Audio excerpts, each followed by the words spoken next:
we want to try and get something that looks pretty much identical to this. Of course, this took me a lot longer to do when I animated all the fingers and the wings and things, but we can get away with that using the attributes with the dragon. So what you'll notice is, of course, the dragon's head is really, really nicely low down compared to what the chest is. So you've got the head lower than the chest, very important. You've got the shoulder leading the action of the arm. So once the arm goes down, the shoulder goes up because you're getting a rotation on the chest. So the chest is going up. And in a passing position, if this was the hip, that's what the hip would do on a person, right? So the hip would go up on the passing position. And then this back leg is searching for the place to land, to take the step. Then when the weight comes down on the hip, you get the opposite reaction. So you get a delay on the chest. Bang. You know, bang, bang. So you're getting this offset, and everything you can feel is being driven by the hip. Okay, so you get this hip going up and down, and you get this delay where the chest goes down and then the head reacts to it. This side's looking quite nice. Yeah, so there's just this wobble here. So bang, and then down. I think it's because of this up. I'm lifting it up at this frame.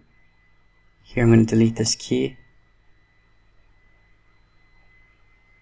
So it's coming off the ground. I'm actually going to lift it up here. Lift it up here.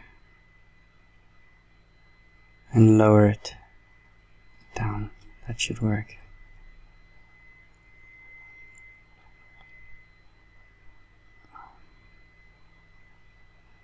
Okay, something like that.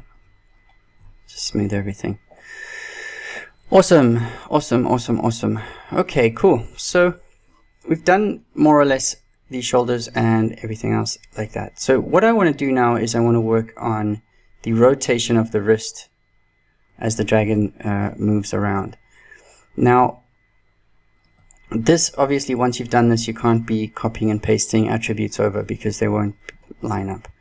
So let's say, so at frame 1, I'm going to set a key. At as the wing is coming off the ground, I want to try to use the wrist to move the dragon, to exaggerate this movement.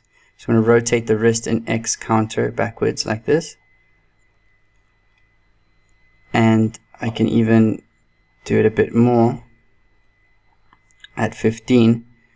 And then around frame 24, I want to have the wrist rotated out as it comes back in. And even at 32, I can rotate it out a bit more.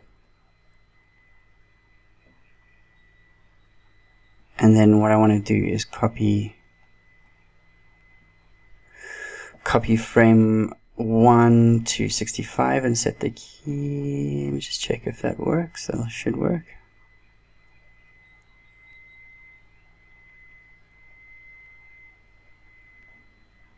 Okay, so I'm doing a little bit of rotation in the X curve.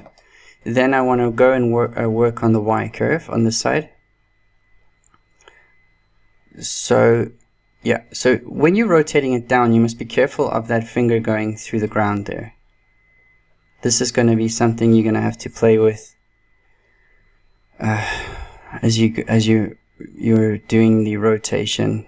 You don't want to have any intersections. So I'm going to go to frame 15 and rotate it in Y down.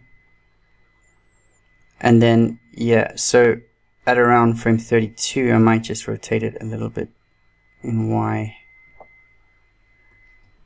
In fact, you know what? I'm going to just leave it at that point. I'm going to set 1 to 65.